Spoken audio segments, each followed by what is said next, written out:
Selamat siang semua. Salam sejahtera untuk kita semuanya. Baik. Suatu kesempatan yang sangat berharga kalau kami, saya kenalkan istri saya dulu berdiri. Nah, kami pakai batik keris gitu.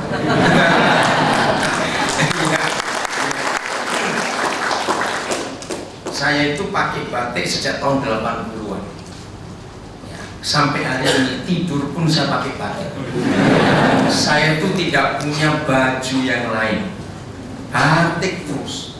Maka itu ketika berapa tahun, 3 tahun yang lalu batik itu jadi apa istilahnya itu ya, diangkut dari bumi, diangkut dari pemerintah, maka semua orang langsung lihat ke saya.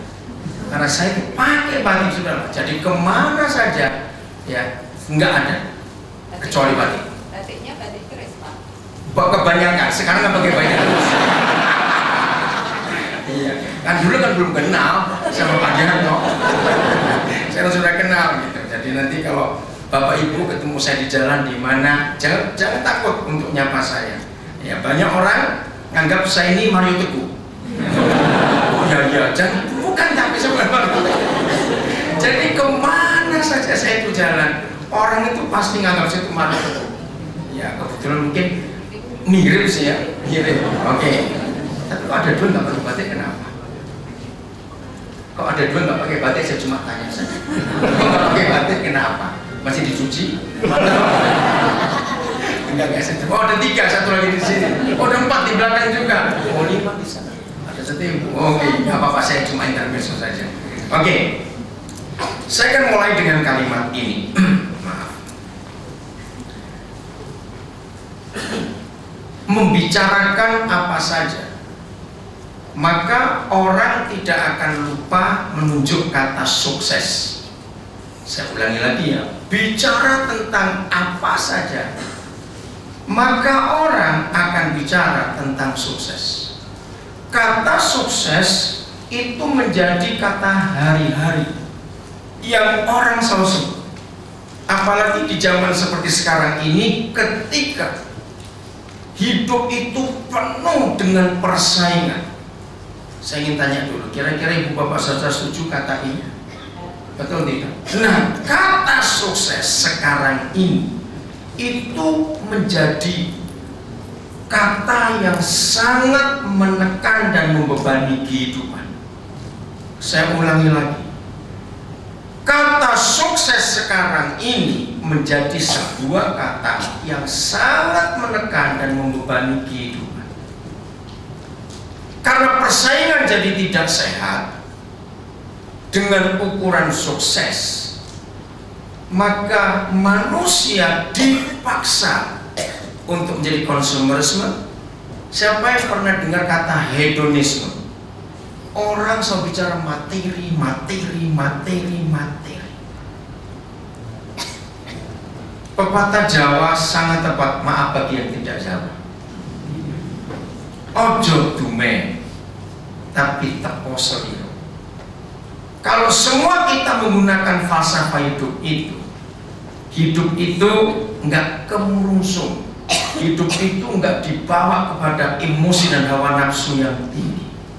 Ibu bapak, saudara-saudara, kata sukses sendiri itu tidak salah, sebab semua manusia di dunia sangat mengharapkan kesuksesan dalam hidup. Tetapi kalau kata sukses hanya diukur dengan satu ukuran, yaitu materi.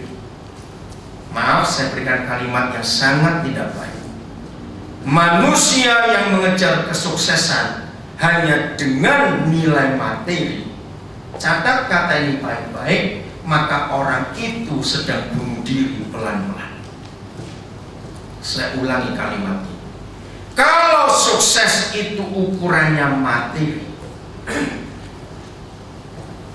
maka orang itu sedang bunuh diri pelan-pelan. Lalu sukses itu apa? Anak-anak kita yang lahir pada generasi 10 tahunan terakhir ini menjadi anak-anak yang dilabel materi.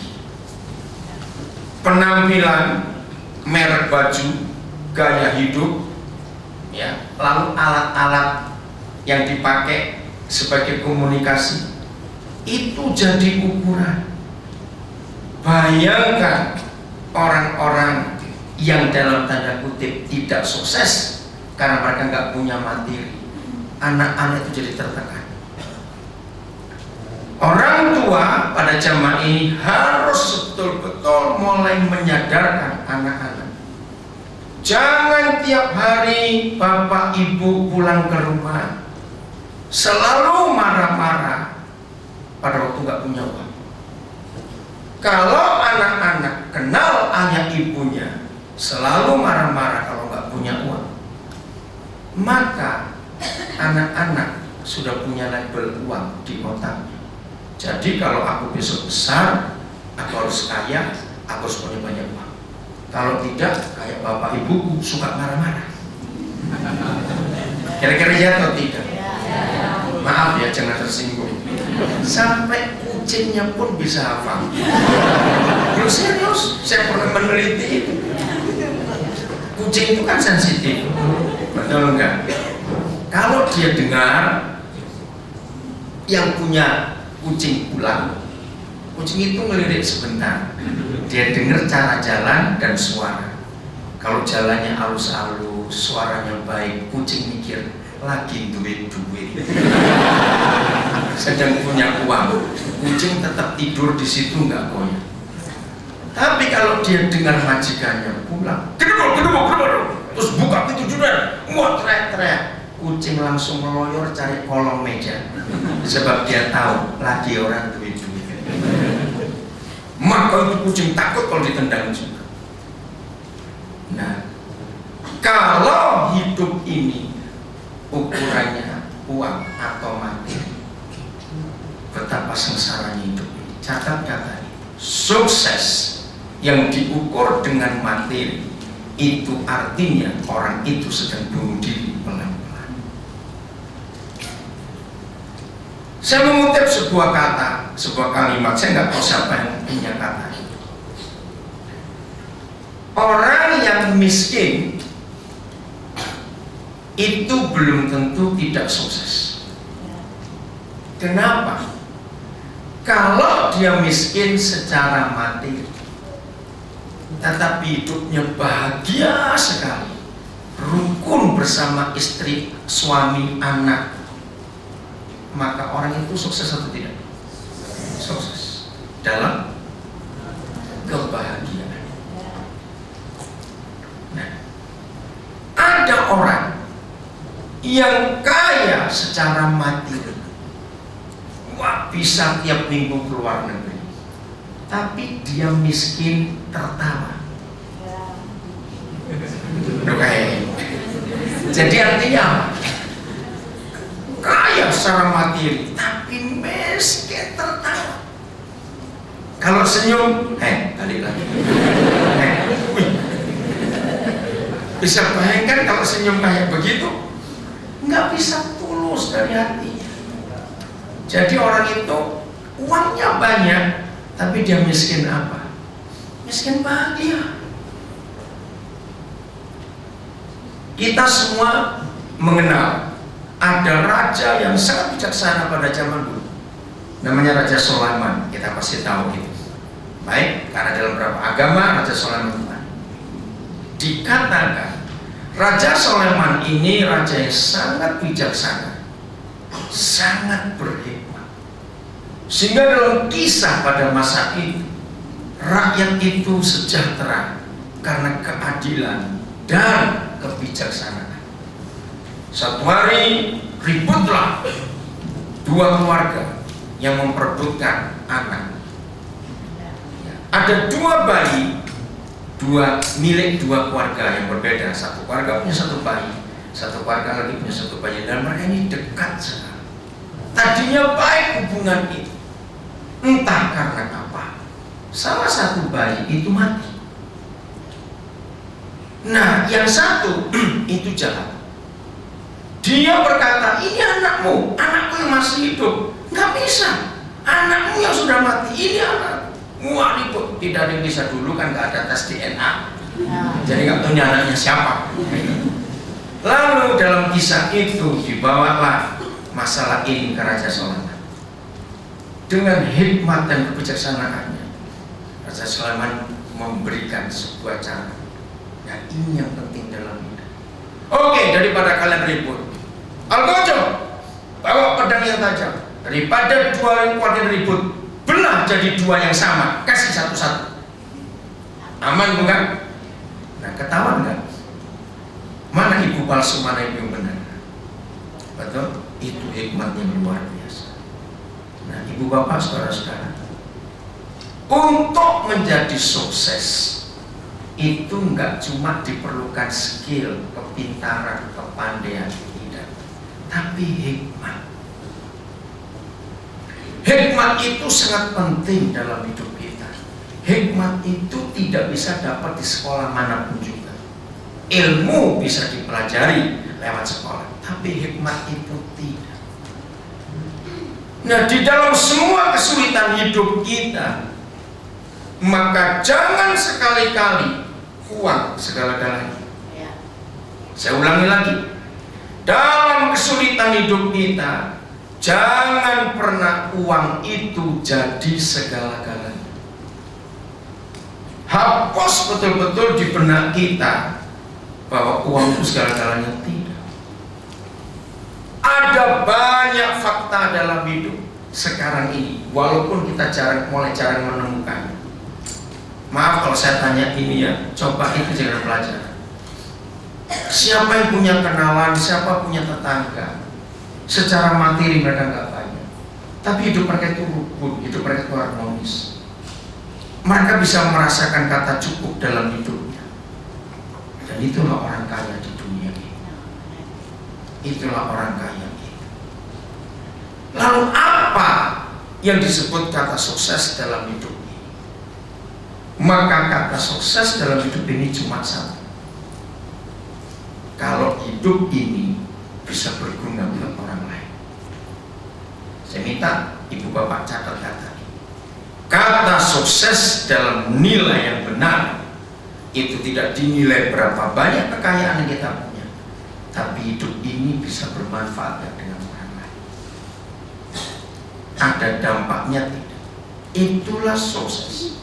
Nah, kalau anak-anak kita sejak mereka masih kecil kita tanamkan kata sukses yang benar adalah seperti ini. Maaf saya nyimpang sedikit tapi jangan ada yang marah. 2 minggu yang lalu saya ada di sebuah kampus bicara dengan para mahasiswa. Nah, hari itu rektornya berdiri. Setelah saya bicara, rektornya bicara. Saya belajar satu kalimat baik dari rektor. Kalau kalian lulus jadi sarjana, lalu tujuannya hanya uang supaya bisa kaya, maka kalian malu dengan ayam. Saya pikir rektor ini mau ngomong apa? Lihat ayam dilepas di mana saja dia hidup. Betul tidak? Ayam itu punya ATM tidak? Serius saya tanya ini. Ayam punya ATM tidak? Enggak, dompet aja enggak punya. Hidup. Nah, rektor itu berkata, saya sungguh-sungguh mendapatkan sebuah hikmat yang luar biasa. Jadi kalau cuma kalian punya konsep bisa hidup dan berhasil gara-gara punya gelar sarjana, malu dengan ayam. Ngerti nggak maksud kata rektor itu? Jadi artinya materi itu bukan segala-galanya. Ayam itu bisa hidup di mana saja. Maaf, bahkan bisa kawin, anaknya juga banyak. Nggak ada anak ayam keleleran. Setuju tidak saya ngomong ini? Saya kutip kata-kata rektor itu. Karena ayam itu punya hikmat. Dia masih bisa mengkais untuk apa saja. Ayam kalau sudah kenyang, kasih makan, dimakan tidak? Enggak. Ayam tahu berkata cukup. Maka itu kita, maaf ya, jangan ada yang tersinggung. Maka itu kita nggak pernah melihat ada ayam mencuri. Dicuri dia sering, mencuri dia tidak. Kenapa? Karena dia bisa berkata cukup. Nah, kalau kita pakai kata sukses, berarti ayam itu hidupnya selalu berakhir di mana? Nah, itu dia. Betul sekali. Kalau nggak di penggorengan, ya di tusukan bambu. Bayangkan berapa kali ayam-ayam itu melihat teman-teman mereka mati di depan mata mereka. Betul, mereka lihat ya temannya mati disembelih itu. Tapi kita nggak pernah ketemu ayam putus asa terus bunuh diri sebelum disembelih. Walaupun dia tahu teman-temannya akhirnya begitu. Harusnya ayam-ayam itu berpikir begitu, ngapain kita hidup ya? Kalau toh cuma dipotong, lebih baik mati sekarang saja. Enggak, ayam enggak pernah begitu. Walaupun mereka tahu ujungnya hidup adalah mati, dimakan orang, ayam tetap berusaha untuk hidup. Nah, kesuksesan seekor ayam, dia tahu aku hidup untuk berguna buat manusia. Betul tidak kalau gitu? Nah, jadi sukses itu di sini. Saya akan terangkan prinsip pohon buah. Ada seorang yang namanya Paulus menuliskan itu. Ini konsep pohon buah. Dengarkan, saya belajar. Orang ini berkata, kalau kita hidup itu seperti pohon buah. Ketika saya baca tulisan itu, saya tuh merenungkan kenapa pohon buah. Nah, catat ya, ada 4 hal tentang pohon buah. Dan itulah kesuksesan. Nomor 1 yang penting, di negara manapun di dunia tidak pernah ada pohon buah pernah tahu rasa buahnya sendiri. Ya atau tidak? Kalau ketemu pohon mangga, coba tanya pohon, rasa mangga itu seperti apa? Dia gede. Saya tanya ya atau tidak? Pohon buah itu pernah tahu rasa buahnya tidak? Saya tanya ibu bapak, mohon dijawab. Pohon buah itu tahu rasa buahnya sendiri tidak? Nah, apakah kalau mereka tidak pernah merasakan buahnya sendiri, apakah ada pohon buah ngambek bisa mau berbuah lagi? Percuma aku berbuah, toh nggak bisa ngerasakan. Bahkan berapa kali kita punya pohon buah, kita tunggu sampai matang pohon, tonggon di sini. Betul, tetangga selalu dului. Nah, yang nomor 2, walaupun pohon buah itu masih pentil-pentil, tahu kata pentil? Masih muda, kita belum nikmati, anak-anak tetangga, wah sudah. Tapi nomor 2 yang penting, tidak ada pohon yang tersinggung. Walaupun buahnya kita habiskan, tahun depan dia tetap berbuah lagi. Setuju? Nah, jadi kalau kita hidup sebagai pohon buah, seringkali kita tidak bisa menikmati yang kita hasilkan. Justru orang lain yang menikmati. Seperti Pak Adi, panggilnya Pak Adi, Pak Handianto. Handianto atau Hadianto? Handianto. Pak Handianto sudah ceritakan tadi bahwa kami suami istri dengan tim kami bisa membuat sekolah-sekolah gratis. Dan cukup banyak, kami nggak cuma mendirikan 1, 2, 3, 10, 15 sekolah. Kalau saya boleh hitung, kira-kira 60 sekian sekolah yang di bawah tanggung jawab kami. Itu ada di 13 provinsi di Indonesia. 80% itu sekolah gratis. Anak kandung kami tidak punya, tapi Tuhan percayakan kami ribuan anak yang harus kami asuh.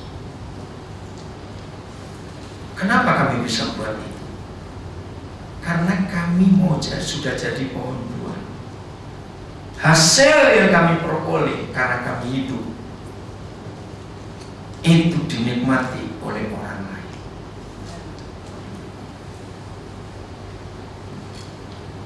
kami menikmati bukan dari hasil kami. Sebagaimana pohon buah itu, lalu mereka kenapa bisa hidup? Ada dua alasan mereka tetap hidup, walaupun mereka nggak pernah menikmati hasilnya sendiri. Satu, Tuhan lewat alam menjaga mereka. Betul tidak? Ada Tuhan. Nomor dua, ada yang punya pohon itu yang merawatnya. Betul tidak Ibu Bapak? Ini konsep yang kami pakai. Dan kami gak pernah kekurangan. Kami melakukan hidup seperti ini sudah lebih dari 30 tahun. Dan terus ditambah kepercayaan itu untuk buka sekolah lagi, buka sekolah lagi. Jadi sebelum Laskar Pelangi ada, maaf kalau saya katakan ini, kami sudah jauh buat sekolah gratis. Kami tidak pilih suku apa, agama apa, tidak. Prinsip kami pokoknya itu anak orang ingin sekolah, nggak bisa sekolah, kami sekolah. Nomor 3, kalau ada pohon buah pasti ada bijinya. Betul tidak? Nah, biji itu yang bisa multiplikasi. Kami cuma berdua suami istri, tapi biji dari pohon buah kami sudah banyak dan sudah tumbuh di banyak tempat. Secara jasmani kami nggak punya anak. Kalau orang berkata biji itu anak-anak, ya, anak-anak kami cukup banyak. Kami melatih mereka, kami mendidik mereka. 80% dari guru-guru kami itu tidak terima gaji, karena mereka jadi anak-anak kami dan mereka lihat bagaimana perjuangan kami.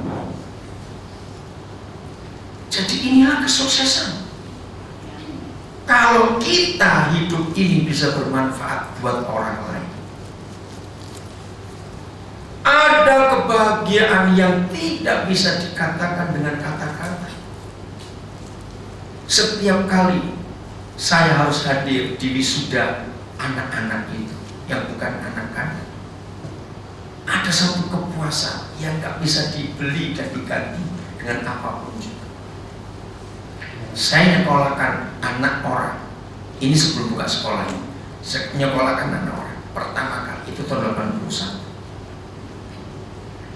Sampai hari ini saya nggak berani ngitung dengan tepat, di samping juga lupa, dan saya takut dikatakan sombong. Saya tidak berani.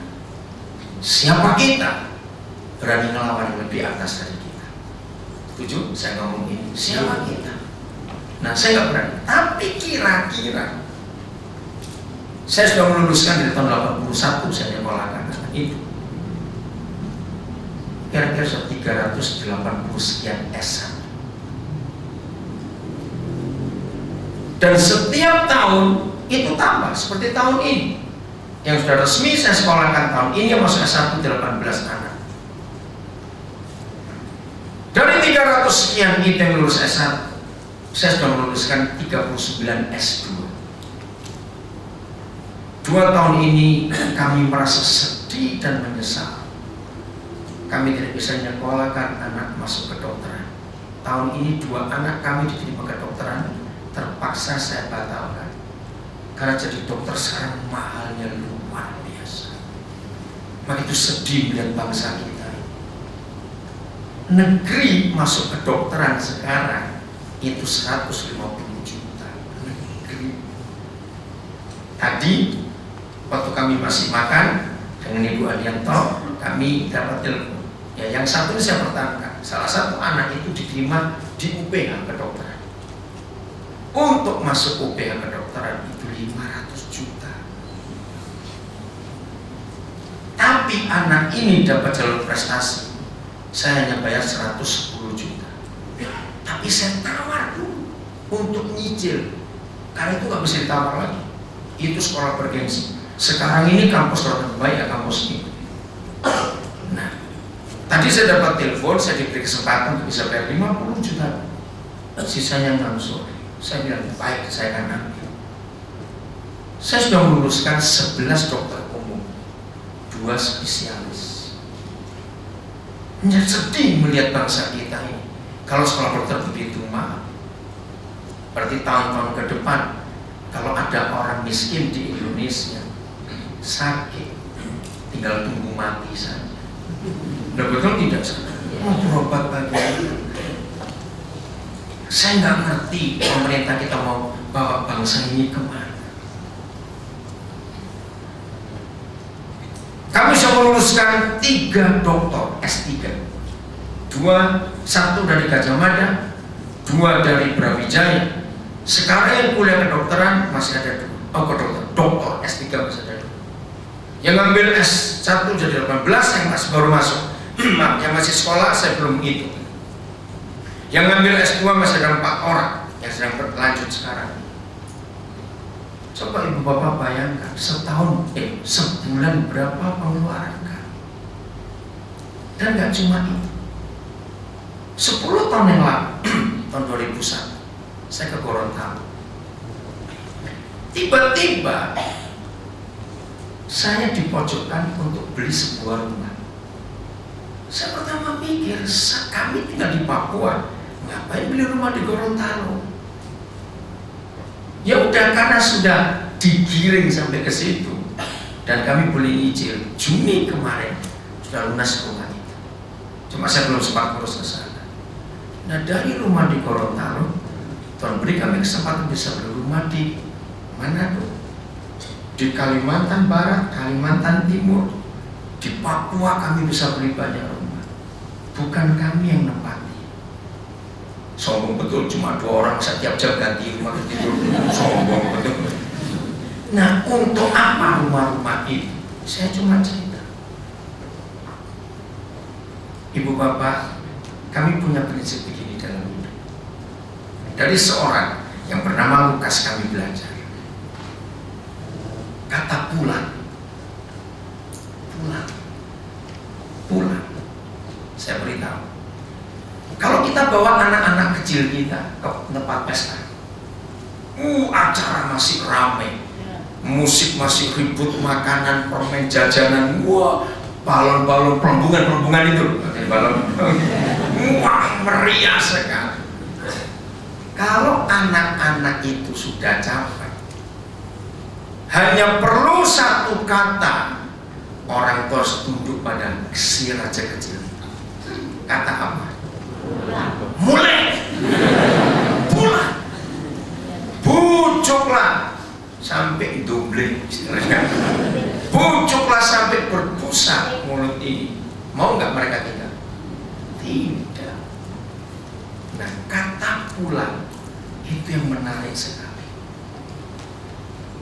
Begitu sampai rumah, dia nggak tidur, malah main.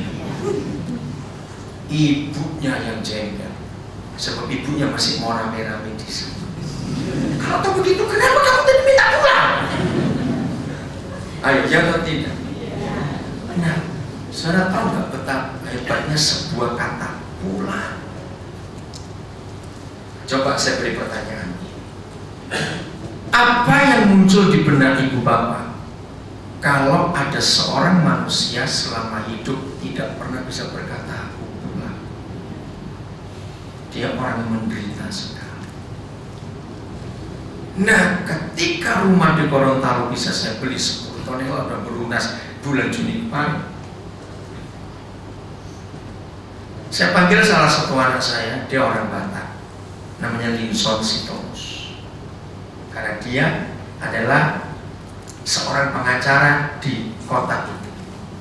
Saya bilang, Linson, kamu tinggal di sini dan kamu jaga rumah. Begitu masuk belum 2 minggu, dia telepon saya, Papa, ada napi sudah lulus. Tahu kata lulus? Kami punya pelayanan penjara di depannya. Itu kemarin kami 2 hari di Nusa Kambangan, bukan tahanan, bukan. Kami mengunjungi mereka. Kami ketemu sekian orang yang divonis mati, tapi belum dieksekusi. Berapa bandar narkoba? Termasuk kami ketemu Gunawan Santoso yang membunuh mertuanya sendiri, direktur asrama. Tapi kami melihat mereka bisa ayem di situ. Kami ketemu berapa narapidana kasus macam-macam.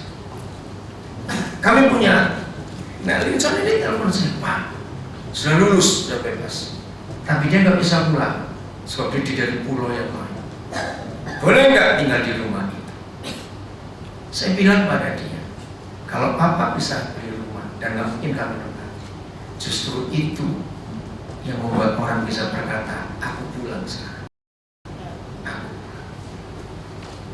Tadi waktu makan, saya beli majalah investor yang edisi Juli sampai 10 eksemplar. Karena apa? Karena di majalah itu ada kisah tentang seorang anak dari Sulawesi Tengah di bagian utara, sekarang masuk provinsi Sulawesi Barat. Tahun 2006 di sebuah penjara di Papua, saya datang mengunjungi mereka. Bapak, nama saya itu sudah ada di Kementerian Kehakiman. Kalau ada yang kenal orang kehakiman, coba tanya, nama Daniel Alexander. Itu saya dikenal adalah orang yang paling sering membebaskan orang, dalam arti pembebasan bersyarat. Tahu kata PB ya? Nah, hukum di Indonesia PB itu bisa ditebus setelah seorang narapidana menjalankan hukumannya 2/3 dan kelakuannya baik.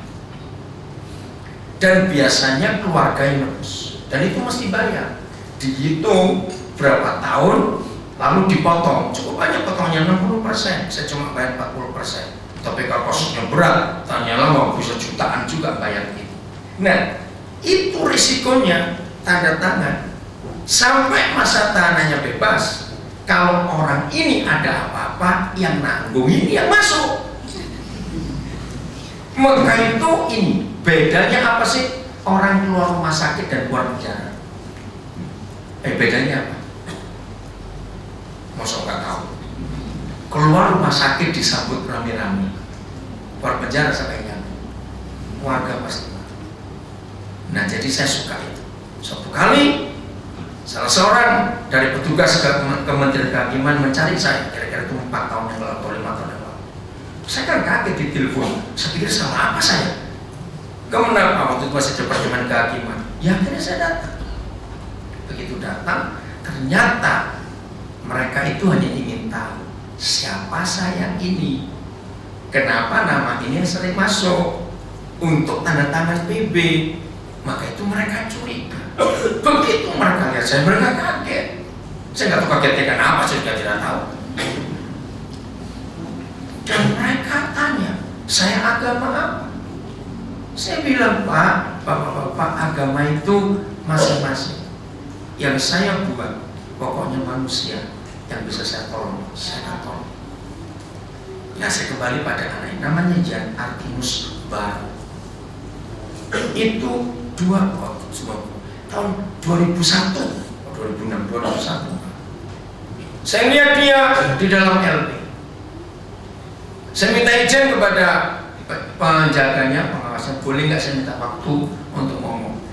Jadi di beberapa penjara itu kalau saya hadir, saya sangat diterima, sebab itu meringankan tugas mereka. Karena saya selalu memberi lapangan kerja buat mereka. Dan ini Nusa Kambangan sudah berapa yang saya luruskan, dan saya angkat mereka jadi manusia yang betul dan sudah punya kerjaan. Sampai yang terakhir, ini satu keluarga. Kalau pernah dengar kasus Purwokerto, pembunuhan preman itu yang membunuh satu keluarga, bapak, anak dengan 3 anak. Nah, bapak ini belum lama meninggal di dalam penjara. Nah, anak bungsunya itu supirnya, itu saya tebus PP. Sekarang dia sudah kerja di Banyumas. Kakaknya 2, itu vonisnya hukuman mati karena ini eksekutornya. Tapi karena kelakuan baik dan kami berjuang, hukuman mereka yang 1, Agus, itu turun jadi hukuman seumur hidup. Nah, adiknya namanya Adi jadi hukuman 20 tahun. Mereka sudah dipindah ke LP Kedung Mundu di Semarang. Kami masih ngurusin mereka. Nah, sekarang ini lagi ngurus gerasinya untuk ketiga kali, karena pemerintah masih memberi kesempatan. Nah, saya kembali pada Yani. Lalu saya tanya, ya oke, dia cerita masalahnya. Saya nggak pernah mempersoalkan apa masalah mereka. Saya nggak pernah mempersoalkan. Ringkas cerita, dia keluar 2 tahun kemudian. Saya bilang, saya dulu ada rumah di kota itu. Kamu nanti keluar, nggak usah pulang ke kampung, pulang ke rumah saya. Dia pulang. Dia bingung mau kerja apa. Dia tuh senang musik. Nggak sampai seminggu setelah dia tinggal di rumah saya di kota itu. Kami nggak tinggal di situ. Itu ada anak saya lain lagi, kami tinggal di Nabili. Saya dapat telepon dari Jakarta. Kalau saudara pernah dengar Gloria Musik, itu toko musik cukup besar. Dia telepon saya, dia memberi saya 1 set alat musik dan sound system. Oh baik kalau begitu. Begitu saya berbaik, saya kaget. Ditaruh mana ya? Oh saya ingat anak ini namanya dia. Saya telepon. Kamu mau nggak ngurusin? Aduh senang sekali saya, karena dia punya musik. Sampai hari ini dari tahun 2003 itu, ya itu sudah diganti ya.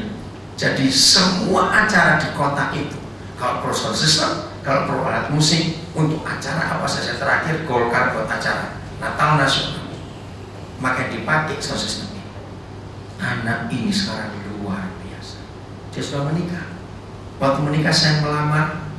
Ketika saya ketemu Pak calon mertuanya, saya bilang, Bapak Ibu kenal siapa anak ini? Saya ceritakan, ini lulusan penjara. Saya bilang begitu supaya jangan sampai beli kucing dalam karung dong. Dia dalam jujur. Diterima, sekarang sudah punya anak 2. Nah, tahun 2008 yang lalu, anak kami yang kerja di perusahaan Inggris di Jakarta itu telepon saya. Dia bilang, Papa, saya akan ekspansi ke Papua. Tolong ketemukan anak-anak Papa yang lain di 3 kota ini, Manowari, Biak, Jayapura. Nah kami punya rumah di kota-kota ini, dan bukan kami yang tinggal. Anak-anak seperti ini, untuk kami berkata, ayo kamu pulang. Nah dari 3 kota itu, ternyata nama Yari ini yang berhasil. 9 bulan kemudian, jadi 2009, perusahaan Inggris ini membuka cabang pertama kali di kantor di Papua. Kantornya mewah dan internet semuanya. Saya bangga luar biasa. Nah lalu dia merekrut semua anak-anak yang pernah kami asuh di Jayapura, di Nabire, di Biak, Serui, Manopari. Dia latih anak-anak itu maju. 8 keluarga bulan Mei yang lalu, karena berhasil di perusahaan Inggris ini, dapat gratis tur ke Eropa. 8 keluarga mantan nabi sekarang sukses luar biasa. Nah di majalah kami beli 10 itu ada kisah, enggak kisah sejelas begitu, tapi keberhasilan perusahaan. Mereka tadi di Bapak telepon karena hari Minggu kami akan pulang ke Bapak. Ibu Bapak, saudara-saudara, itulah kepuasan kalau bisa buat orang berhasil. Sekarang saya dikenal lagi sekali, bukan untuk saya. Saya cuma lulusan SMA. Jangan beda meja ngomong orang ini. Saya cuma lulusan SMA. Itu pun ijazahnya hilang. Lu kok tertawakan ngenyek betul ini ya. Saya tersinggung ini dia gitu. Kenapa ijazah hilang? Karena ibu saya itu janda. Dia janda umur 31 tahun. Karena ayah kami meninggal umur 31, saya umur 9 tahun. Kami sangat miskin. Kami tinggal di desa di Jawa Timur, Kabupaten Lamongan, Kecamatan Babat. Tahun itu nggak ada listrik, nggak ada air pump. Maka itu saya suka makan kelapa sampai hari ini. Habis kalau sudah nggak ada makanan, kelapa kan gratis di desa. Parut, nasi anget, kasih garam, gurih yang luar biasa. Untung nggak kremian. Jadi saya suka kelapa sampai hari ini gara-gara nggak ada makanan lain. Saya masih ingat kelas 5 SD, saya sudah mulai bisa belanja ke pasar. Nah ibu saya berkata kalau belanja setelah jam 1 siang. Dulu saya nggak ngerti kenapa panas suruh belanja. Tahu sebabnya? Itu murah.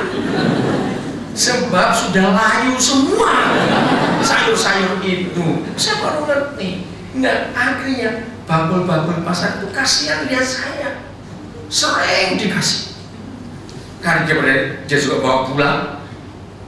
Pernah satu kali ibu saya itu beli, itu sudah sekian bulan kami nggak makan daging. Beli ayam, dulu kan belum ada ayam potong. Bayangkan, saya masih ingat harganya Rp25 tahun itu. Dada ayam kampung seperempat. Bisa bayangkan, merem sebentar. Dada ayam seperempat sepiro. Kecil bukan? Nenek saya masih ada, kami berempat, kakak beradik, ibu saya. Jadi kami 6 orang. Ibu saya berhikmat betul. Dada ayam itu 3 hari tidak boleh dimakan, kuahnya saja. Cuma ditim. Jadi kami makan kuah dengan nasi putih. Ya, maka itu sampai sekarang saya bisa masak tim ayam. Bumbunya gampang, jahe sedikit, bawang putih, garam. Udah. Itu saja. Nah, sudah hari keempat kami berenam baru makan dodo mentok. Bayangkan, dada seperempat direbus 3 hari, mengkeret jadi cilik betul begitu. Nah, itu ibu saya nyuir-nyuir untuk 6 piring itu habis. Nanti tunggu lama lagi baru bisa makan daging. Bayangkan, karena miskin, jadi ibu saya itu nggak ngurus ijazah kami. Pikir mana bisa kuliah? Maka itu kalau saya bisa jadi seperti ini, orang kenal cuma ijazah SMA hilang bisa, tapi meluluskan ratusan sarjana, dan itu kepuasan. Maka itu ibu bapak, kata sukses tidak diukur dari berapa yang kita punya. Kata sukses itu diukur berapa banyak orang yang kita berdayakan dari keterbatasan yang kita punya. Jadi sekarang anak-anak kami itu biji-biji buah hidup yang sudah ada di banyak provinsi, yang mendirikan sekolah-sekolah yang sama untuk gratis. Hari-hari ini kami sedang ngurusin 6 TK di Lampung yang perlu perbaikan, perlu renovasi. Terus kami dorong mereka. Yang keempat, pohon buah ya, tadi ada 3 toh? Coba ulangi dulu sebelum lupa. 1, pohon buah itu apa tadi? Tidak pernah merasakan bahwa saya betul. Wih, pinter-pinter Pak, dia tahu ini hebat-hebat ikan. Nomor 2, apa? Tidak pernah tersinggung ngambek untuk berbuah, walaupun dipetik habis. Nomor 3, ada biji, jadi bisa multiplikasi. Selama masih hidup, ingat, satu kali saya menghadiri pemakaman teman. Dia meninggal masih sangat muda, baru 32 tahun. Dalam acara pemakaman ada sambutan-sambutan. Nah, salah satu sambutan adalah pimpinan perusahaan di mana teman ini bekerja. Saya masih ingat kata sambutan ini. Itu terjadi tahun 91. Dia berkata begini, ternyata seorang itu dikenal dalam hidupnya bukan berapa panjang umurnya, juga berapa pendek umurnya. Tapi orang itu dikenal berapa hasil dari hidupnya untuk memberdayakan orang lain.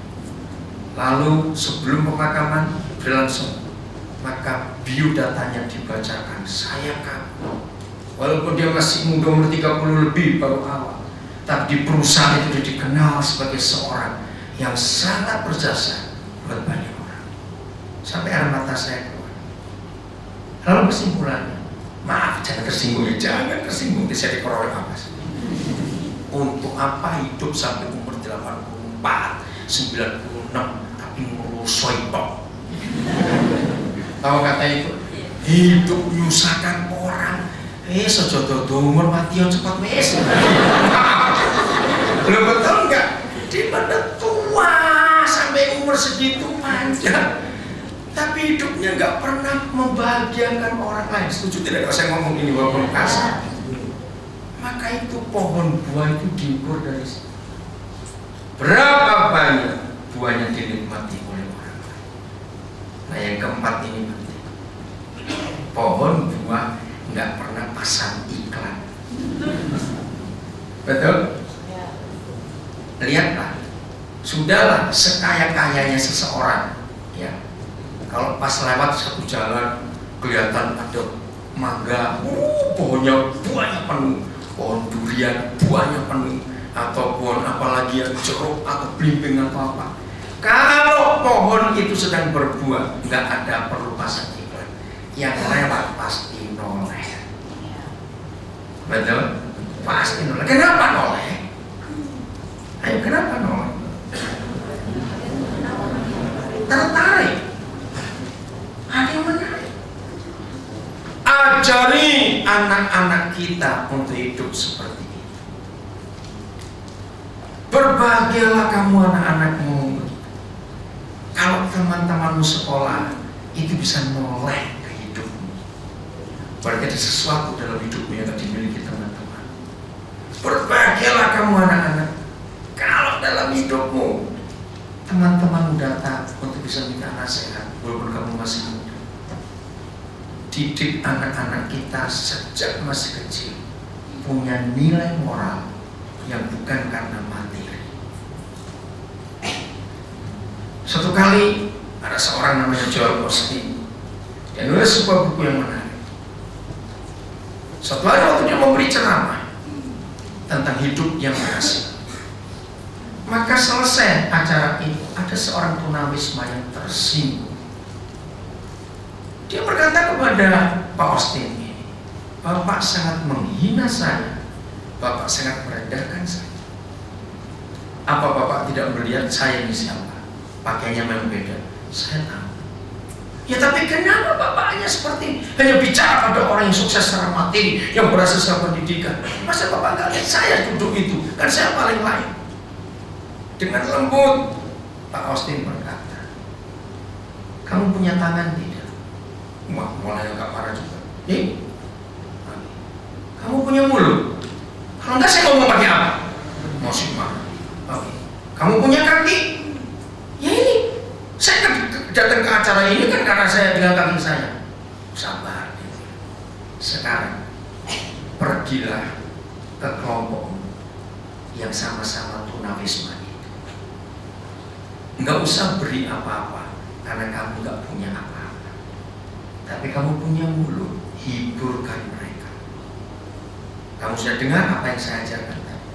Kamu punya tangan, peluklah dan rawatlah mereka dengan tangan.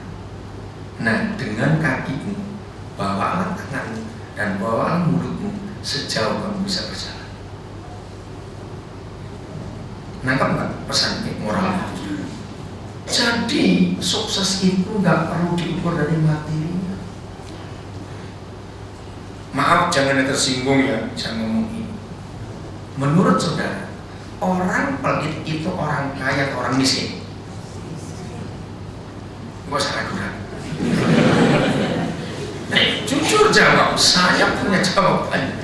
Orang pelit, orang kaya, orang miskin? Kaya. Aneh bukan? Pertanyaan berikut. Orang yang takut miskin itu orang kaya atau orang miskin? Kok gak enak apa sih Suki? Itulah fakta. Orang yang pelit ternyata orang kaya. Orang miskin gak bisa pelit. Apaan sih dipeliti? Punya cuma itu. Jadi ternyata orang miskin itu lebih kaya daripada orang kaya. Orang miskin gak pernah takut miskin, harus biasa miskin. Lucu kalau dia takut miskin. Orang kaya itu, dengarkan baik-baik, yang ditakuti bukan sampai miskin. Orang kaya itu kalau angka kekayaannya turun 1 digit saja, itu stresnya luar biasa. Nah, betul tidak? Maka dia mati di bos awas ya. Loh, saya mau sampai tangan ini sopo. Kalau saya jadi bos pecat kabel. Saudara, inilah kehidupan, betul tidak? Ayo, saya lanjutkan lagi. Raja Salomo pernah menulis, enak tidurnya orang miskin. Kenapa Raja Salomo menulis itu? Saya teliti kalimat Raja Salomo. Ternyata begini, dengarkan. Ada orang kaya tidur dan orang miskin tidur. pada saat yang sama, pasti rumahnya beda dong, mungkin barengan. Pada saat yang sama si kaya waktu tidur dan si miskin waktu tidur dengar suara kletek, ada buka pintu. Yang tangis ini. Kenapa yang kaya bangun? Ayo, kenapa yang kaya bangun? Ya, ngerti dewe lah. Ini fakta, saudara. Yang miskin tetap tidur. Karena cuma balik badan aja.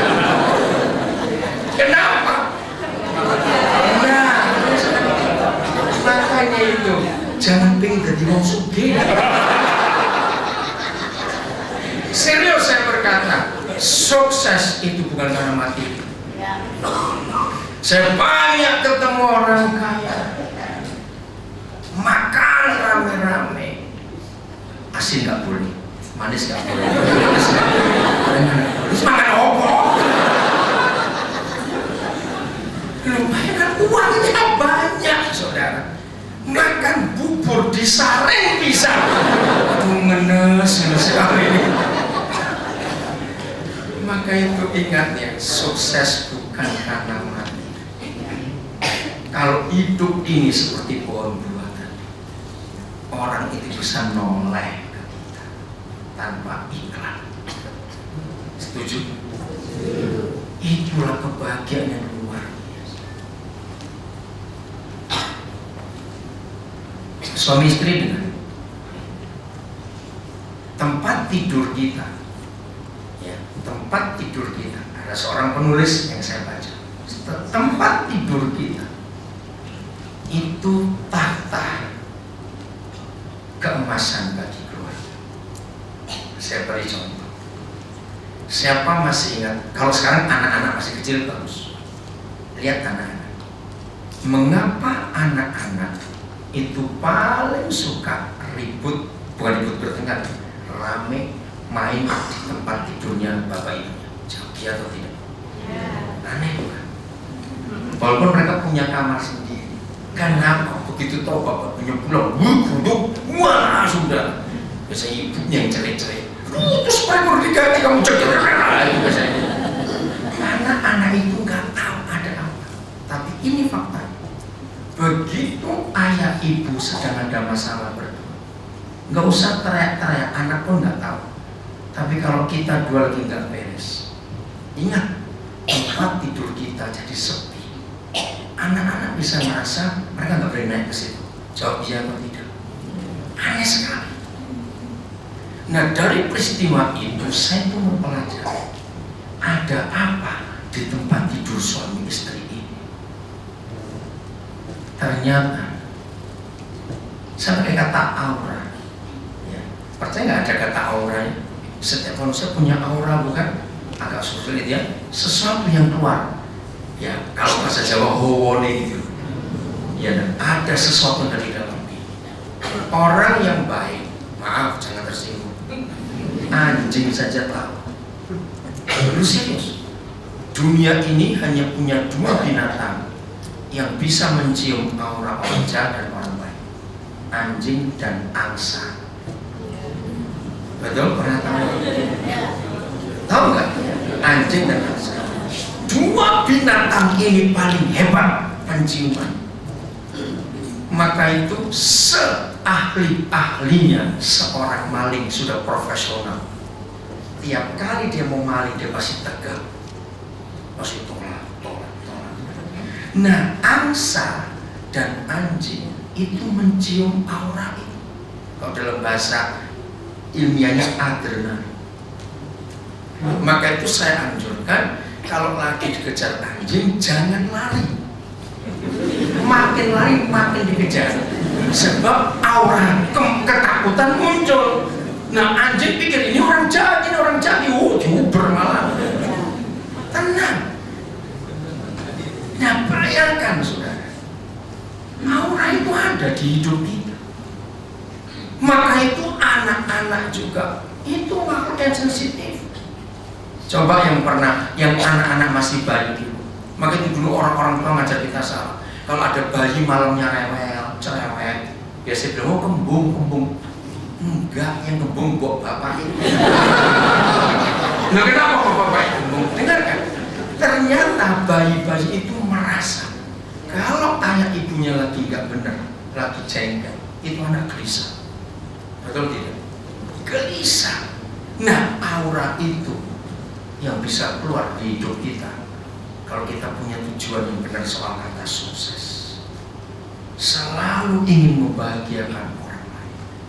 Nah, semua itu didapat di tempat tidur. Maaf ya, jangan marah.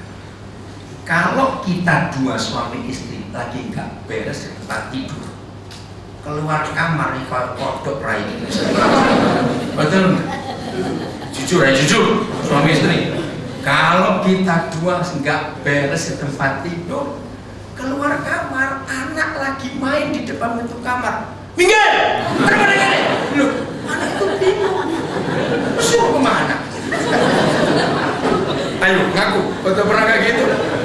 Dan jadi tempat tidur itu luar biasa. Kalau kita beres tempat tidur itu Bapak, keluar kamar itu lega, senang, puas, nggak ribut-ribut. Kita keluar rumah, setelah keluar kamar dan keluar rumah, suami istri kerja di tempat yang berbeda, membawa aura yang enak dan nikmat sekali. Di kerjaan pun, aduh kerjanya enak sekali, nggak ada kejengkelan, nggak ada kemarahan. Maka itu tempat tidur kita, suami istri, harus kita jaga baik. Coba, aneh, ini masih tempat tidur. Setelah anak-anak semuanya kita tahu. Lihat kalau kita dua ada apa-apa yang dimusuhi tempat tidur juga. Ya atau tidak? Pura-pura panas aku turu kono ae. Ngobrol masuk. Awas. Oh, tahu. Menungsane kok masih ngerti. Saudara, itu fakta. Maka itu ibu bapak, diskusi yang kita lakukan di tempat tidur sebagai suami istri, itulah nilai pernikahan kita. Catat ya itu baik-baik. Diskusi kita berdua di tempat tidur, itulah nilai rumah tangga kita. Diskusi itu dulu.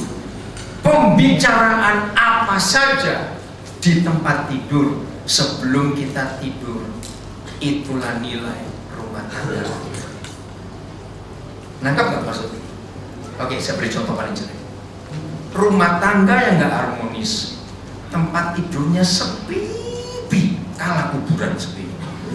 Kenapa rumah tangga nggak beres, tempat tidur sepi? Karena ngomong panjang ribut, ngomong pendek ribut, susah ngomong bisa. Jadi naik ke tempat tidur diem-dieman. Yang satu ngadap utara, satu ngadap selatan, coba ketemu pantat itu kurang ajar. Karena nggak harmonis. Rumah tangga mata duitan, nah ini beda lah. Baru mau duduk, kenapa sadar kurang? Belum coba nggak ada ini benar. Duit, terus sampai jam siji gitu, saya suruh lanjut. Jam 1 ini saya ngomong terus. Tidur, nggak pasti tidur nggak tenang. Bangun baru melek, belum ketean, belum bersihin kotoran mata itu loh maksudnya. Awas belum jual kaki di media, duit lagi diomong. Itu keluarga mata duitan. Ayo jujur suami istri, apa yang kita diskusikan berdua hari-hari terakhir sebelum kita tidur, itu nilai rumah tangga kita. Nah, kalau kita beres di tempat tidur, kebahagiaan menguasai kita. Kebahagiaan akan sungguh-sungguh menguasai kita. Ini yang penting. Nah, kalau kita sudah bisa beres seperti ini, ingat, suami istri itu istilahnya, walaupun tidak semua suka badminton, tapi kita semua tahu. Suami istri itu istilahnya seperti seperti pemain ganda campuran. Ayo, kalau ganda campuran itu apa dengan apa? Laki perempuan, oke, itu ganda campuran. Sehebat apa dalam sekian banyak pertandingan sebelumnya ganda campuran pasangan ini. Tapi pas hari ini mau bertanding, mereka ribut. Bisa menang? Bisa menang tidak? Kenapa nggak bisa menang? Karena nggak kompak. Nah, saya kan akhiri dengan hal ini. Semua masalah dalam kerjaan kita, ya apa saja, utang, masalah rumah tangga, kesehatan, semua ternyata sumbernya itu di tempat tidur. Hebat bukan tempat tidur kita? Masalah apa saja. Oke, saya minta 3 orang yang menyebutkan. Saudara jangan merasa, wah cocok aku untuk itu. Enggak. Sebutkan masalah teman saudara, masalah kakak atau adik atau paman atau bule atau siapa yang punya masalah keluarga. Nanti saya akan buktikan itu semua terjadi masalah tempat tidur. 1, siapa nyebut masalah apa? Ayo sebutkan aja, nggak apa-apa. Ya tidak mulai kabel, ayo mulai wes. Apa? Masalah apa? Cepat. Siapa aja boleh nyebut? Apa? Nggak dengar saya. Ayo sebut masalah apa? Sekolah anak, betul. Nomor 1 kita bahas. Memang sekolah ini mahalnya luar biasa sekarang. Saudara, pemerintah kita punya dosa besar kepada bangsa ini. Lihat Singapura, lihat Brunei. Berapa sih sumber daya alam mereka? Tapi di Singapura dan di Brunei, rakyat sekolah bisa gratis. Seharusnya kalau pemerintah kita mengelola kekayaan alam Indonesia dengan baik, semua bangsa Indonesia sekolah dan berobat gratis, karena kekayaannya nggak habis-habis. Kemarin malam, tadi pagi subuh, karena kami tiba subuh, kami sempat nonton TV dulu setelah kami mandi. Berita dari Metro Realita. Ternyata sudah banyak pulau-pulau kita, pulau terluar di kepulauan yang dijual, sudah habis pulaunya. Dijual ke Singapura. Ternyata itu nggak masuk negara, masuk ke para pejabat di daerah itu. Jadi Singapura bisa makin maju bangunannya semua karena sebagian besar di pulau di Indonesia. Kita nggak bisa nyalakan Singapura, para pejabatnya. Nah, oke, sekarang anak-anak sekolah sulit diskusikan waktu kita mau tidur suami istri. Saya pakai istilah rektor tadi, ayam aja bisa hidup dilepas itu saja. Nah, ada cara untuk biaya sekolah tidak mahal, namanya pakai homeschooling. Di antara semua yang murah untuk Kak Seto, cari ya di internet. Maaf saya bisa nyebutkan. Jadi sekarang ini untuk mengatasi kesulitan anak-anak biaya sekolah, pakai sekolah di rumah. Bisa. Maaf saya nggak bisa jelaskan detail ya. Itu nomor 1. Tapi sumbernya ada. Kalau suami istri tidak kompak memilihkan memasukkan sekolah anak, itu jadi sumber masalah. Saya mau katakan ini. Nabi Musa pernah menulis, sekolah yang terbaik itu di rumah. Gurunya adalah ayah ibunya. Itu Nabi Musa menulis. Saya ulangi, sekolah yang terbaik itu di rumah dan gurunya adalah ayah ibu. Pasti ada jawab, kalau ayah ibunya kerja bagaimana? Tetap masuk kerja 24 jam. Nah, di luar jam kerja didiklah anak-anak itu. Maka itu ibu bapak, anak kita masukkan ke sekolah terbaik, sekolah favorit sekalipun. Saya tuh kaget sekarang. Belum lama di Jakarta ini bukan sekolah yang hebat, sekolah biasa saja. Bayangkan uang pangkal untuk masuk TK yang biasa di pinggiran kota Jakarta, ya bukan baru pinggir, itu 15 juta TK. Saya sampai kaget. Dengar, keharmonisan kita suami istri yang membuat anak-anak kita jadi jenius. Saya beri contoh. Ada keluarga anaknya sekolah-sekolah mahal karena itu keluarga kaya, panggil guru les yang hebat-hebat, bayar les sekian juta sebulan. Bayangkan kalau ayah ibunya rajin bertengkar, rajin kok bertengkar, ya ada bukan? Ketika anak-anak itu tidur, mereka terkejut sebab mereka dengar ayah ibunya ribut, apalagi sampai bentak, banting pintu segalanya. Ayo, mau sekolah-sekolah favorit sekalipun bisa pintar nggak anak ini? Kalau malam-malam selalu ketakutan, terkejut mendengar semuanya. Jawab, bisa pintar tidak? Maka saya balik, walaupun anak kita di sekolah yang maaf istilahnya cukup jelek, tapi kalau kita bisa menjaga keharmonisan, anak-anaknya kebahagiaan ayah ibunya, itu modal utama untuk anak itu cerdas.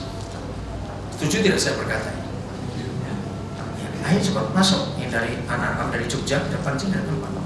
Jadi ibu bapak saudara-saudara, bukan sekolah di mana yang menentukan anak-anak kita itu jadi anak-anak yang hebat, tapi hubungan keharmonisan orang tua.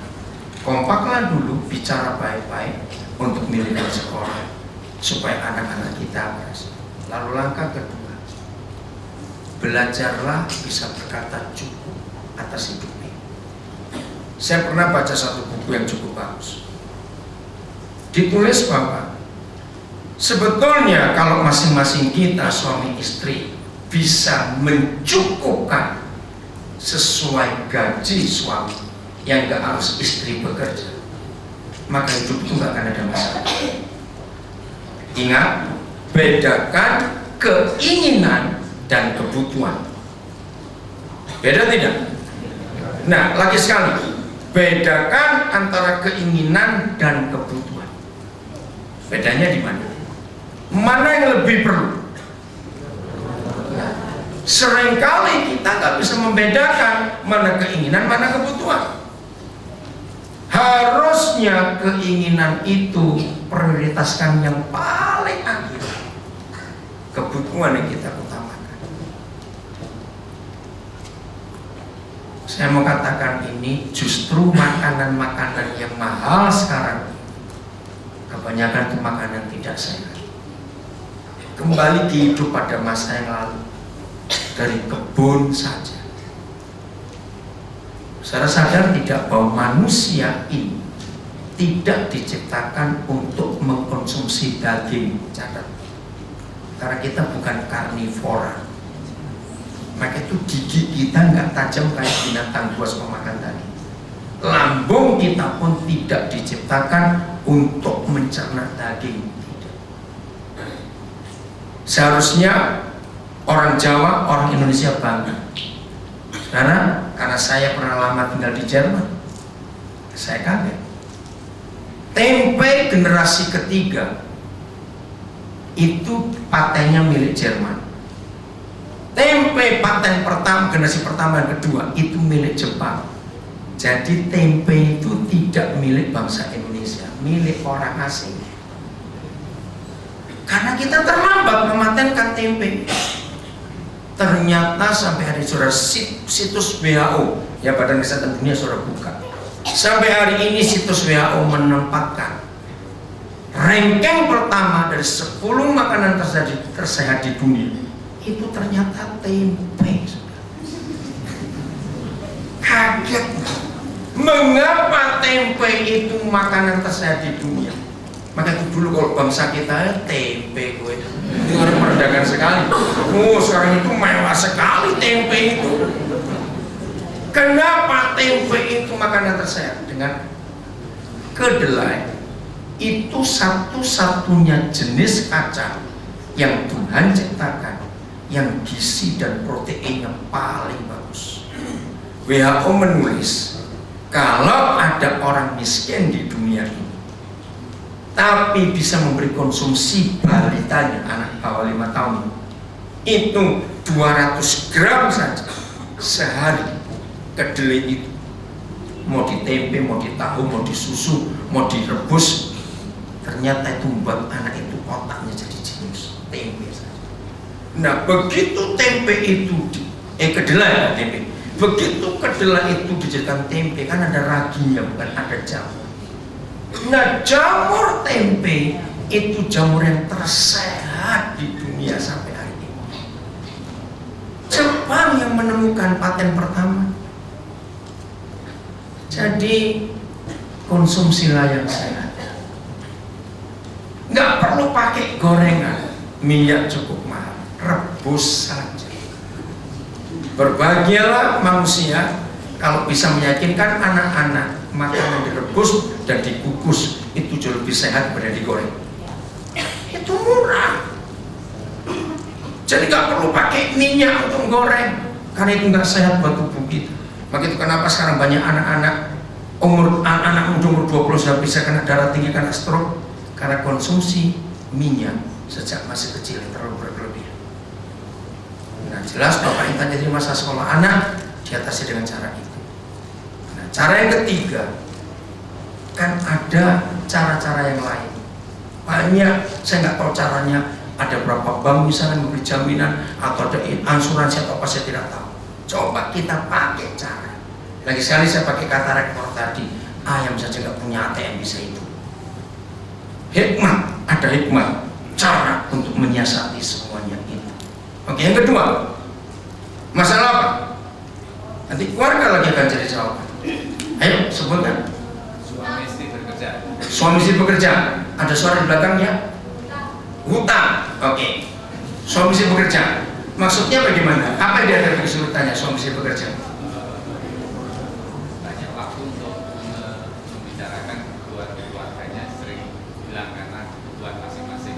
Ya, pertanyaannya, kenapa suami istri bekerja? Masalahnya apa? Dikatakan banyak masa waktu yang hilang karena kesibukan kerja, sehingga nggak ada waktu untuk banyak menjaga masalah keluarga. Yang kedua tadi masalah, yang ketiga masalah utang. Baik, kita bahas.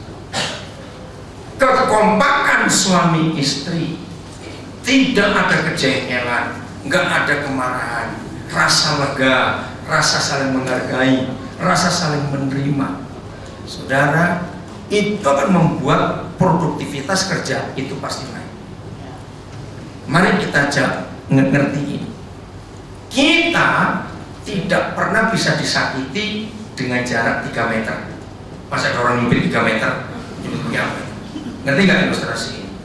Nah, yang bisa menyakiti kita itu orang yang paling dekat dengan kita. Siapa itu? Pasangan kita. Nah, ini masalah terberat dalam rumah tangga, dalam hidup. Masalah terberat bukan masalah ekonomi. Cara itu baik-baik. Masalah terberat dalam hidup itu masalah hubungan berdua ini tadi. Saudara, jengkel saja, jengkel bukan jengkol, jengkel saja itu menghabiskan energi yang banyak sekali. Apalagi kalau jengkel nggak segera diatasi, muncul benci. Bayangkan kalau suami jengkel pada istrinya, istri jengkel pada suaminya, kejengkelan yang nggak akan pernah berhenti. Timbul apa? Maaf, perselingkuhan. Karena saya nggak puas, mulai lirak-lirik, timbul masalah baru lagi. Nah, jadi sebelum mengatasi masalah ekonomi, atasi dulu hubungan kita. Seharusnya begini. Makin lama kita menikah, karena kita tinggal serumah, sekamar, setempat tidur, jangan sampai bisa-bisa terus. Seharusnya kita makin mengenal siapa pasangan kita ini. Jawab ya atau tidak? Nah, maka itu kalau kita berdua kompak, rajin untuk selalu cerita, percaya kesulitan apapun dalam pernikahan kita gampang. Ingat saya sudah kasih ilustrasi kan, pemain badminton ganda campuran, atasi bersama-sama. Maaf, ada masalah baru, mertua ikut campur, bisa runyam bukan rumah tangga itu. Nah, maka itu dalam hukum Nabi Musa pernah menulis, begitu anak itu menikah, maka orang tua tidak boleh ikut campur. Kenapa? Karena setiap pernikahan itu negara baru. Maka itu dua orang yang menikah saja, kenapa negara terlibat? Nah, jadi orang tua ini negara lain. Walaupun ini orang tua tidak boleh mencampuri. Dalam hukum politik, kalau sampai ada negara lain mencampuri urusan negara tetangga, namanya intervensi, dan itu perang. Nah, beritahu pada orang tua, begitu menikah, mereka digaris luar yang disebut keluarga, belum lagi ipar, kemenakan, aduh, itu membebani sekali. Begitu menikah yang disebut keluarga, itu cuma suami istri dan anak-anak. Orang tua, kakak, adik kandung itu di luar, supaya beban keluarga nggak makin berat. Dan memang kita melihat, apalagi kita orang Asia, orang Jawa ada ngomong gitu. Begitu melihat ada keluarganya yang lebih enak dikit, gerudukan datang. Betul tidak? Harus tegas. Bukan berarti tidak mau nolong, harus tegas. Kami akan ngurus keluarga ini dulu. Dorong mereka untuk mereka juga bisa mandiri. Ya, ini supaya kita nggak ribet. Jadi suami istri bekerja pun tidak masalah, asal kompak. Pulang kerja memang capek, tapi kalau kompak, walaupun capek bisa diatasi bersama-sama. Suami pulang tahu tugasnya, istri pulang tahu tugasnya. Kalau rukun, walaupun cuma makan dengan kelapa parut saja, duduk dengan anak-anak malam itu, sore itu cerita. Sudah urusan kantor, urusan kerja yang dibawa pulang, di rumah urusi yang ada di rumah. Kalau kita suami istri bahagia, anak-anak bahagia. Kalau kita sering ribut, kita pulang ke rumah, tadi itu loh, auranya itu nggak enak. Anak-anak jadi tegang, anak-anak jadi takut, malah berat. Jadi saya harap ibu bapak saudara tahu betul, sumber semuanya adalah kekompakan kita berdua suami istri. Apa-apa dipikul bersama-sama dalam hidup ini, jangan saling nyalakan. Ingat, ada tulisan yang menuliskan, begitu kita menikah, maka seorang suami itu jadi kepala, seorang istri jadi tubuhnya. Lihat kepala dengan tubuh. Ini harus kompak. Ingat, kalau ada tubuh nggak kompak dengan kepala, orang tua dulu bilang buyuten. Tahu kata buyuten? Sekarang apa namanya? Parkinson. Keren betul, baru cuma buyuten. Itu goyang. Nah, keluarga Parkinson, kalau tubuhnya nggak mau tunduk kepada kepalanya, apalagi kalau tangannya goyang terus, hobinya belanja terus, cekot-cekot enggak sih? Karena tangannya nggak mau diam. Maaf ya ilustrasi gitu. Jadi penulis itu betul, kepala dengan tubuh harus kompak. Tubuh boleh usul. Ayo, siapa yang pernah begini? Pagi-pagi pengen sarapan timlo, karena orang Solo.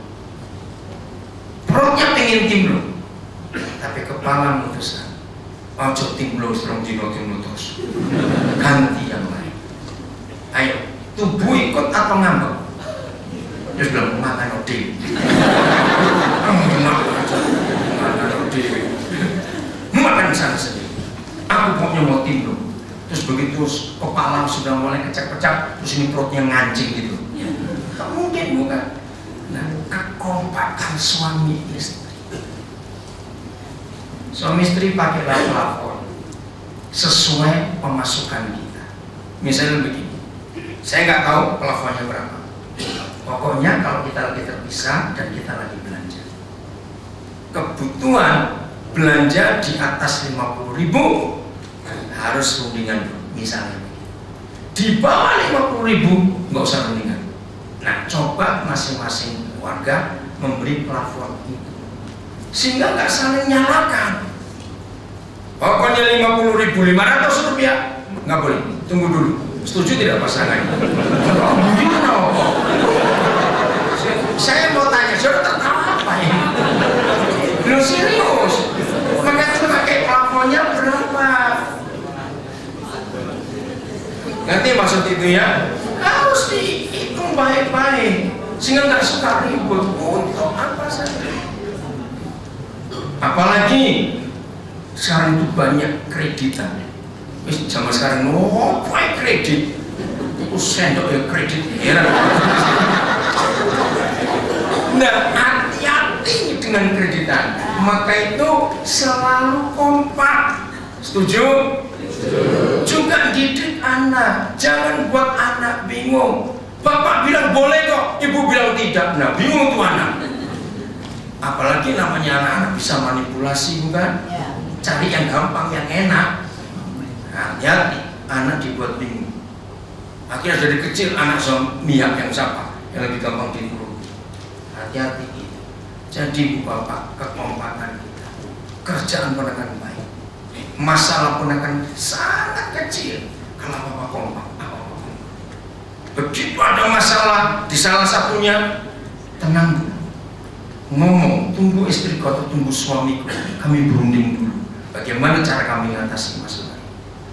Jadi Pak, nggak ada masalah suami istri kerja asal kompak, keluar uang kompak, pulang ke rumah juga kompak. Oke ya, kita jangan ngomong kerjaan ya, ayo ngomong di rumah yang enak. Sudah capek, apalagi keduaan sering pijet-pijetan, aduh itu enaknya luar biasa. Oh, guyu, nggak pernah pijet-pijetan ini. Tanya istri saya udah minta pijet saya, kalau dia pijet saya, dia pijet saya. Penting suami istri itu kekompakan yang ada. Betul, apa-apa dia. Awas saling nyalakan, awas. Nggak boleh saling nyalakan. Kalau toh pasangannya salah, kita dia belum bisa beri contoh. Siapa seumur hidup jadi manusia nggak pernah kesandung, itu manusia hebat. Ada yang nggak pernah tersandung, angkat tangan. Dia disuting sama anak saya, besok masuk Suara Karya. Suara Karya orang sini ya. Solo Pak. Yang belum kedaulatan. Ya dulu orangnya lama itu, kok lali saya. Suara Merdeka. Suara Merdeka, urus Semarang kan itu. Yang Solo apa? Solo Pak. Solo persen nanya, yang dulu. Apa? Ya sebegitulah sudah laris bu. Ayo jujur, siapa yang nggak pernah tersandung seumur hidup? Nah, sering bukan itu nggak ada. Waktu tersandung sakit apa tidak? Berarti kalau gares, tahu gares, tulang kering kena ujung meja, wah soingkli itu. Saudara, waktu kita tersandung, apakah kepala ngomel, ngotong didi, laporan belum? Ayo lucu nggak kalau kepala marah-marah pada kakinya? Bukan lucu, gendeng itu. Suami jangan nyalakan istri. Kaki kan di tubuh bukan? Kalau kaki di kepala namanya kepiting.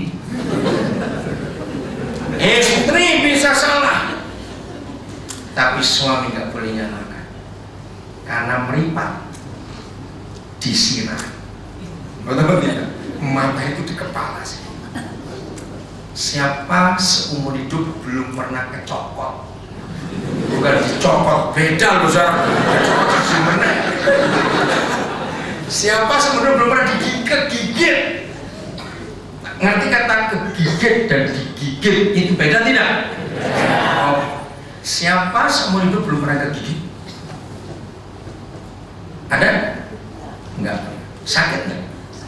Dokter gigi menghitung satu tak itu 60 kilo saudara beratnya. Makai kotok alok pedot 60 kilo. Nah bayar kalau kegigitan tubuh kok sakit tidak? Nah, apakah tubuh gini langsung ke dokter gigi saja? Tanya dokternya, sakit apa? Bu? Enggak dok, jabuti semua jadi giginya ya. Karena dia suka menggigit dok. Kalau saya dokter giginya, saya kasih resep ke dokter jiwa. Jadi suami bisa salah tidak? Bisa. Kepala sering pusing toh? Nah, kalau kepala sering pusing, coba ketok ganti siram lain. Berarti maksudnya jangan ceraikan suamimu, lalu ganti kepala lain, nggak bisa. Tubuh bisa salah, jangan ganti tubuh yang lain. Sombong betul. Bojo siji ora entek seumur. Mau ganti lagi, cari yang lain lagi. Jadi kekompakan itu penting. Kebahagiaan terjadi. Aduh saudara, kalau kita pulang bahagia, senang, walaupun ada masalah, jangan saling nyalakan. Lagi yang terakhir, utang. Hanya ada 2 cara untuk menghindari utang. Ya, cuma 2 cara, bukan 3, bukan 5. Nomor 1, berkata cukup. Saudara, kalau orang bisa berkata cukup itu luar biasa. Cukup. Kalau semua kita bisa berkata cukup, percaya nggak akan pernah ada utang dari itu. Yang kedua, seandainya sudah terlanjur utang, nah ini, maaf ya sebagai kata kasar, kebodohan manusia. Ingat, kebodohan manusia. Hutang dibayar hutang. Betul tidak?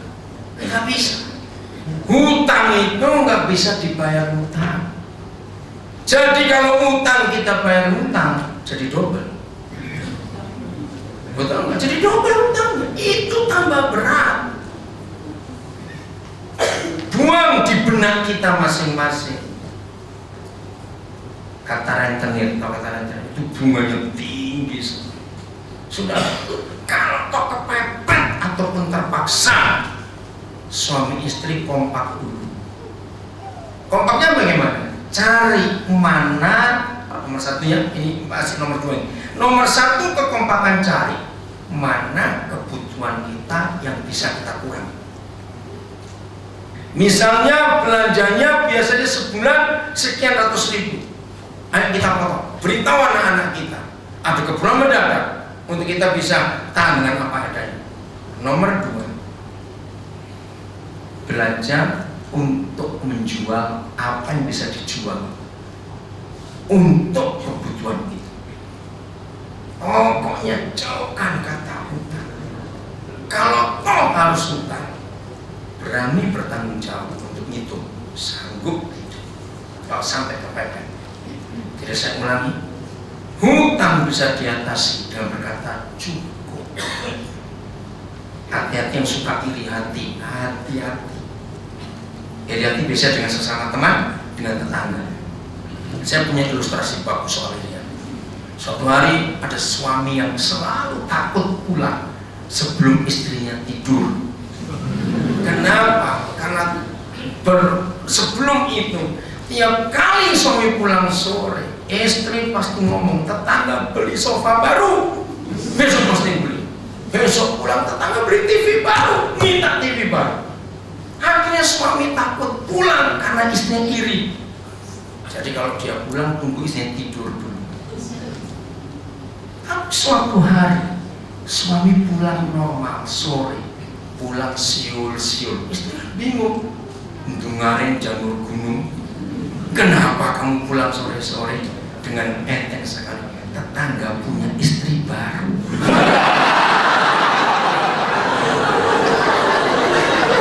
Langsung kelengkap orang lagi mau meneh. Karena nggak mungkin dari minta dong istrinya, ayo.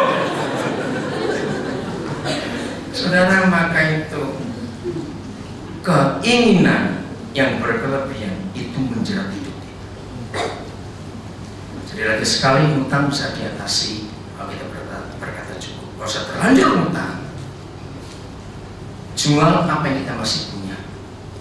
Oh tapi ini warisan, misal begitu, ya sudah, walaupun warisan itu masalah kita. Kenapa kita enggak berhikmat menggunakan semua itu? Begitu kembali pada yang awal tadi. Sukses itu bukan karena materinya, setuju? Tapi karena apa? Kita bisa membahagiakan orang lain. Walaupun tidak harus memberi sesuatu. Ingat Nabi semua tadi. Jadi usahakan hidup jangan. Percayalah kalau kita kompak suami istri, nggak akan yang sering-sering pindah kerja keluar sampai pusat sak Suruntek warga di kabeh terus pindah ke Boyolali sana. Alah, nggak perlu. Kalau kita kompak, jaga hubungan ini. Jangan ada biaya-biaya tambahan. Saya akan akhiri dengan kata-kata ini. Ingat, tidak ada dosa yang gratis. Ngerti nggak? Tidak ada dosa yang gratis. Semua yang namanya dosa itu pasti ada harganya. Maaf, jangan coba-coba untuk selingkuh. Itu biaya mahal. Di mana malnya deliki itu semua. Betul nggak? Itu yang menyembunyikan selingkuhan itu mahal. Gaji pas-pasan, loro sombong, nggak puas dengan pasangannya. Lihat situs porno, bayar itu. Tapi saya nggak bayar pinjam HP teman saya, teman mesti bayar. Namanya. Ngerti nggak Saudara? Contoh ini. Mau kecewa dengan pimpinan, kecewa dengan teman, larinya ke mabok, minum, bayar juga. Betul, uwe jalan sing gratis. Jangan supaya bertobat ke soal mabuk. Kencingnya kuda yang gratis nggak tahu. Nanti contoh ini, maaf saya ngomong kasar ini supaya kita tahu tidak ada dosa yang gratis. Hidup sudah berat, jangan ditambahi berat. Setuju? Jaga suami istri, maka kalau kita harmonis, sudah nggak ada macam-macam di luar, nggak ada. Kebahagiaan kita ke rumah, pulang ke rumah lihat istri, lihat suami, lihat anak-anak, aduh itu luar biasa. Oke, jadi jelas ya, nggak akan kita bisa berubah. Saya harus akhiri, nanti kita akan ada tanya jawab. Saya serahkan dulu.